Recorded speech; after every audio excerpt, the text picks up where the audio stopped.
what was your biggest fear? Like, what were you most nervous about going into it? I guess like the only fear is that it wouldn't come out, like that the end result wouldn't be what I want, right? Which I think is always like a fear. But I still felt pretty confident. Now that I know your team, I would feel confident anyway. But in my head, I was like, I don't think they're going to let me leave unhappy either. Like I just don't, if they're good business people, they're not going to do that. I guess that's where I got over that hurdle. But yeah, I think that's your first fear. Yeah, you're right. I'll pay the money. I'll spend 6 weeks and I won't like it. Yeah, and I won't like it. That's literally everybody's fear. You can't imagine how many times I've had that conversation at every level of every business that we've built in this kind of brand spectrum now. It becomes very easy for me to say, but I understand hard to fully understand from the client side, which is like, that won't happen.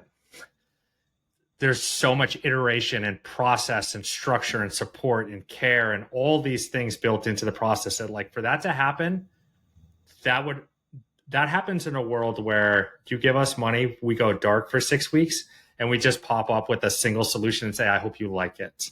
Because of the process of this week to week to week to week to week, iterate, you're never going to end up at the end with something that you're like, I can't believe we got here.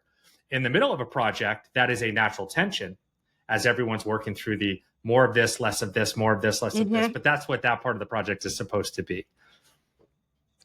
And I'm glad you mentioned that, because it did. Your team is so nice. And I feel like literally like just like customer service, I mean, A+. And even then, I like toward the middle of the process, I got irritated. And I remember they followed and they're like, are you okay? I'm like, I'm fine. I'm just like, I'm getting scared because we're like halfway through and I still don't. And they're like, just trust us. We will get there. And like, it absolutely did. But about midway through is when I was like starting to bite my fingernails a little bit. Yes. Yeah.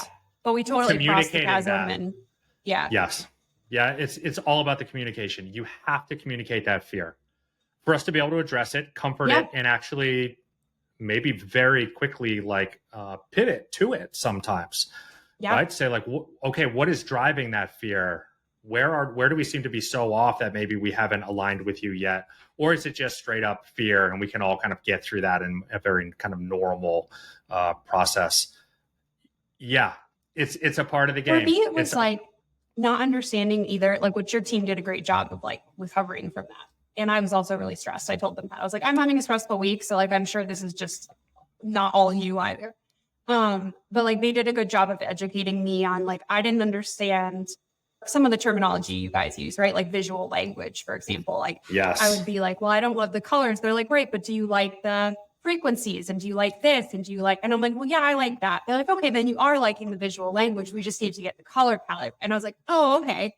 And I just, these are like terms I don't even know. Right. Yes. So anyway, there was I think there was a lot of education throughout that. Yeah. And I thank you for calling it out, as we pride ourselves on that, educating and shepherding through that process. This is as psychological of a game as it is craft, right? That is a big part of the game that we play, especially at the OD level, early stage. There are other fears and stressors that our early founder is going to have going on in the background, and that's going to show itself in the project. So no sweat. That's what we're here for. All right. I hope you found that valuable. Just know that is a snippet of a larger conversation that you can find on our podcast called Focus on Brand. You can find that on any podcast platform. Thanks for watching. I look forward to seeing you again.